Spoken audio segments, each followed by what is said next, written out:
Historia de la filosofía. Volumen 1. Filosofía antigua. Filosofía patrística. Filosofía escolástica. 14. Parte primera. Filosofía antigua. Capítulo 7. Sócrates. 28. El problema. Esta es una obra del maestro Nicolás Abagnano. El tiempo de nacimiento de Sócrates resulta determinado por la edad que él tenía en la fecha de su proceso y condena. Por esta fecha, 399, tenía 70 años. Debió nacer, por tanto, en el 470 o en los primeros meses del 469 antes de nuestra era. Su padre, Sofronisco, era escultor. Su madre, Fenarete, comadrona. Él mismo paragonó después su obra de maestro con el arte de su madre. Completó en Atenas su educación juvenil, estudió probablemente geometría y astronomía. Y, si no fue discípulo de Anaxágoras, como querría un testimonio antiguo, conoció ciertamente el escrito de este filósofo, según se desprende del Fedón platónico. Se alejó de Atenas solo 3 veces para cumplir el deber de soldado y estuvo en las batallas de Potidia, Delios y Anfípolis. En el banquete de Platón, Alcibíades habla de Sócrates en la guerra como un hombre insensible a las fatigas y al frío, valiente, modesto y dueño de sí mismo aún en el momento en que el ejército estaba derrotado. Sócrates se mantuvo alejado de la vida política. Su vocación, la tarea a que se consagró y a la que se mantuvo fiel hasta el final, declarando al tribunal mismo que se disponía a condenarle que no la habría en ningún caso dejado, fue la filosofía. Pero él entendió la investigación filosófica como un examen incesante de sí mismo y de los demás. A este examen dedicó enteramente todo su tiempo, sin practicar ninguna enseñanza regular. Consagrado a esta tarea, descuidó toda actividad práctica y vivió pobremente con su mujer Xantipa y sus hijos. Su figura, sin embargo, no posee ninguno de los rasgos convencionales de que la tradición se ha valido para esbozar el carácter de otros sabios, por ejemplo, de Anaxágoras o de Demócrito. Su personalidad tenía algo extraño e inquietante, que no escapaba a quienes se acercaron a él y nos lo han descrito. Su misma apariencia física chocaba con el ideal helénico del alma sabia en un cuerpo bello y armonioso. Parecía un sueño, lo cual estaba en estridente contraste con su carácter moral y con el dominio de sí mismo que conservaba en todas las circunstancias. Por el aspecto inquietante de su personalidad, Platón le comparó a la trimielga o torpedo de mar que paraliza a quien toca. Del mismo modo provocaba la duda y la inquietud en el ánimo de quienes se le acercaban. Sin embargo, este hombre, que dedicó a la filosofía toda su existencia y murió por ella, no escribió nada. Es esta, indudablemente, la más grande paradoja de la filosofía griega. No puede tratarse de un hecho casual. Si Sócrates no escribió nada, fue porque le pareció que la investigación filosófica, tal como él entendía y practicaba, no podía llevarse adelante o continuarse después de él mediante unos escritos. El motivo auténtico de la falta de actividad de Sócrates escritor puede verse bosquejado en el Fedro platónico, en las palabras que el rey egipcio Tamus dirige a Tot, inventor de la escritura.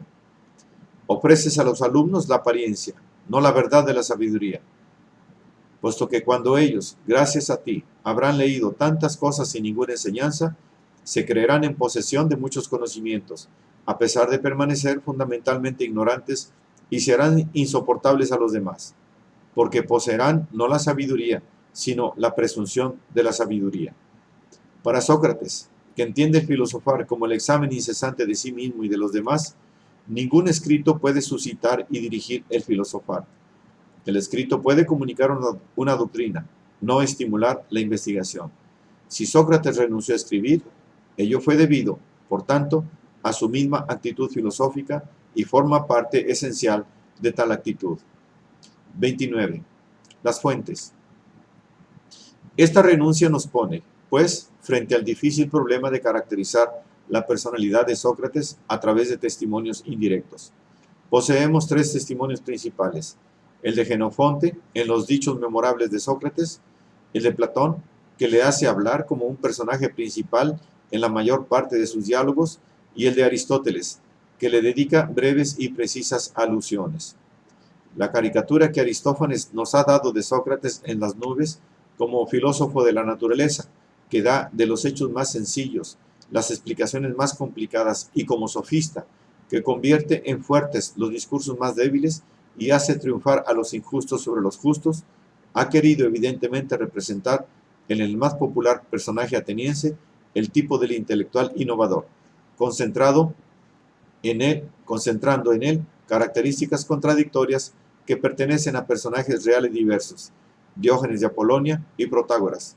Tal caricatura no posee, pues, valor histórico.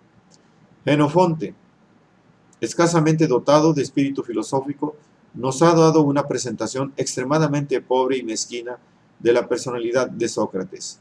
Nada en su retrato justifica la enorme influencia que Sócrates ha ejercido sobre el entero desarrollo del pensamiento humano.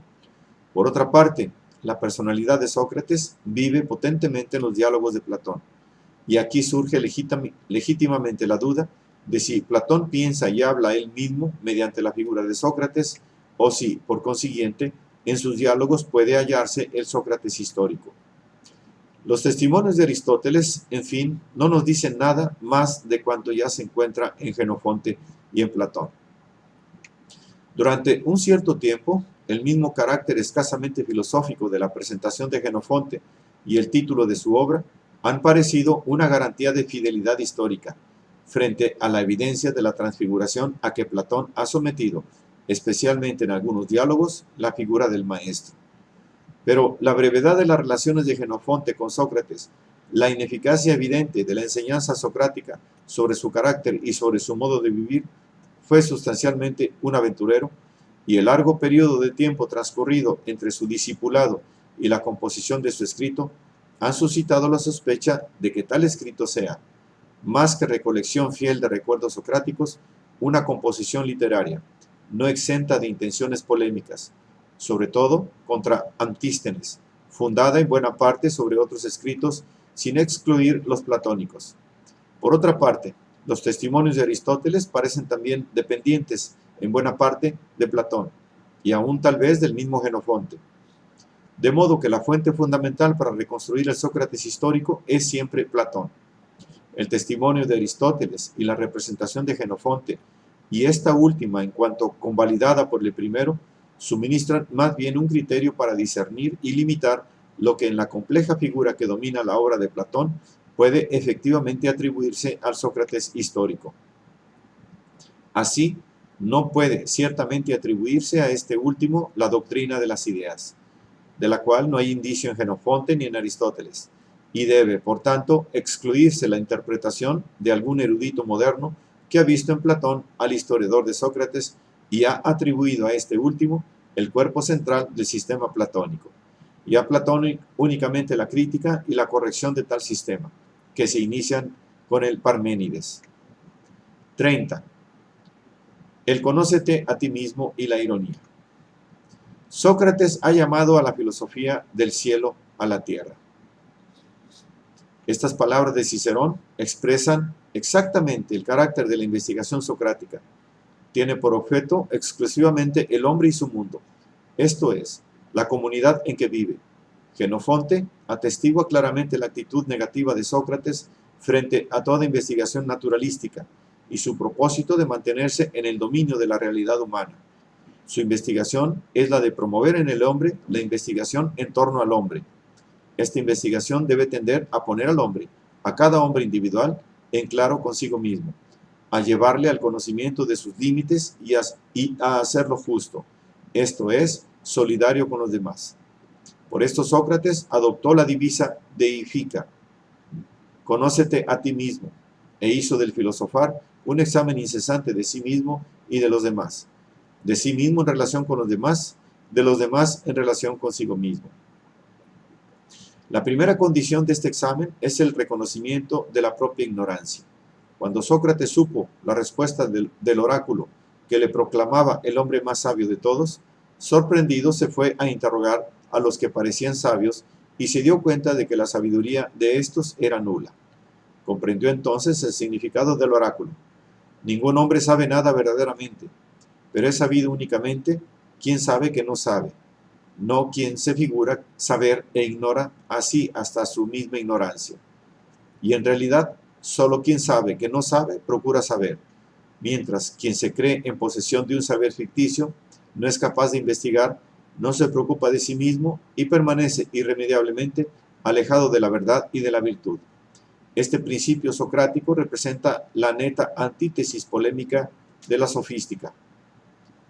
Contra los sofistas que hacían profesión de sabiduría y pretendían enseñarla a los demás, Sócrates hace profesión de ignorante. El saber de los sofistas es un no saber ficticio, privado de verdad, que confiere solo presunción y jactancia e impide asumir la actitud sumisa de la investigación, única digna de los hombres. El medio para promover en los demás este reconocimiento de la propia ignorancia, que es condición de la investigación, es la ironía. La ironía es la interrogación tendente a descubrir al hombre su ignorancia, abandonándolo a la duda y la inquietud para obligarle a investigar. La ironía es un medio de descubrir la nulidad del saber ficticio, para poner al desnudo la ignorancia fundamental que el hombre oculta incluso a sí mismo con los oropeles de un saber hecho de palabras y de vacío. La ironía es el arma terrible de Sócrates contra la jactancia del ignorante que no sabe que lo es, y por esto se resiste a examinarse a sí mismo y a reconocer sus propios límites. Tal es la sacudida que el torpedo marino comunica a quien le toca, y, en efecto, sacude al hombre del torpor y le comunica la duda que le encamina hacia la búsqueda de sí mismo. Y precisamente por esto es también una liberación. Sobre este aspecto de la ironía como liberación del saber ficticio, o sea, de lo que oficial o comúnmente pasa por saber o por ciencia, ha insistido justamente Kierkegaard en el concepto de la ironía. Se trata ciertamente de una función negativa, del aspecto limitante y destructivo de la filosofía socrática, pero precisamente por ello, de un aspecto que es indisoluble de la filosofía como investigación y que, por lo mismo, contribuye a hacer de Sócrates el símbolo de la filosofía occidental. 31. La mayéutica. Sócrates no se propone, pues, comunicar una doctrina o un conjunto de doctrinas. No enseña nada, comunica solo el estímulo y el interés por la investigación. En tal sentido, compara, en el Tetetes platónico, su arte con el de su madre, la comadrona Fenarete. Su arte consiste esencialmente en averiguar por todos los medios si su interlocutor tiene que parir algo fantástico y falso o genuino y verdadero. Él se declara estéril de sabiduría. Acepta como verdadero el reproche que muchos le echan en cara de saber interrogar a los demás, pero sin saber qué contestar él mismo. La divinidad que le obliga a ser de comadrón le prohíbe dar a luz, y no tiene ningún descubrimiento que enseñar a los demás, ni puede hacer más que ayudarles en su parto intelectual. Los demás, los que se le acercan, parecen al principio completamente ignorantes, pero después su búsqueda se hace fecunda, sin que, sin embargo, aprendan nada de él. Este arte mayéutica no es, en realidad, más que el arte de la investigación en común. El hombre no puede por sí solo llegar a ponerse en claro consigo mismo. La investigación que le concierne no puede empezar y acabar en el recinto cerrado de su individualidad. Por el contrario, solo puede ser fruto de un diálogo continuo con los demás, tanto como consigo mismo. En esto radica verdaderamente su antítesis polémica con la sofística. La sofística es un individualismo radical. El sofista no se preocupa de los demás, sino para arrancar a toda costa y sin parar mientes en la verdad, el asentimiento que le asegura el éxito, pero no llega nunca a la sinceridad consigo mismo ni con los demás. En el Gorgias platónico, Sócrates compara la sofística con el arte culinario que procura satisfacer al paladar, pero no se preocupa de que los manjares sean beneficiosos para el cuerpo. La mayéutica es, por el contrario, parecida a la medicina, que no se preocupa si causa dolores al paciente, con tal de conservar o restablecer la salud. Al individualismo sofístico, Sócrates opone no el concepto de un hombre universal, un hombre razón que no posea ya ninguno de los caracteres precisos y diferenciados del individuo, sino el vínculo de solidaridad y de justicia entre los hombres, por el cual ninguno de ellos puede liberarse ni lograr algo bueno por sí solo. Antes bien, cada uno se halla necesariamente vinculado a los demás y puede progresar únicamente con su ayuda y ayudándoles a su vez. El universalismo socrático no es la negación de los individuos, es el reconocimiento de que el valor del individuo no se puede entender ni realizar sino en las relaciones entre individuos. Pero la relación entre individuos, cuando garantiza cada cual la libertad de la búsqueda de sí mismo, es una relación fundada en la virtud y en la justicia. Y he ahí, por tanto, que la intención de Sócrates, en cuanto se propone promover en cada hombre la investigación de sí mismo, se dirige naturalmente al problema de la virtud y de la justicia.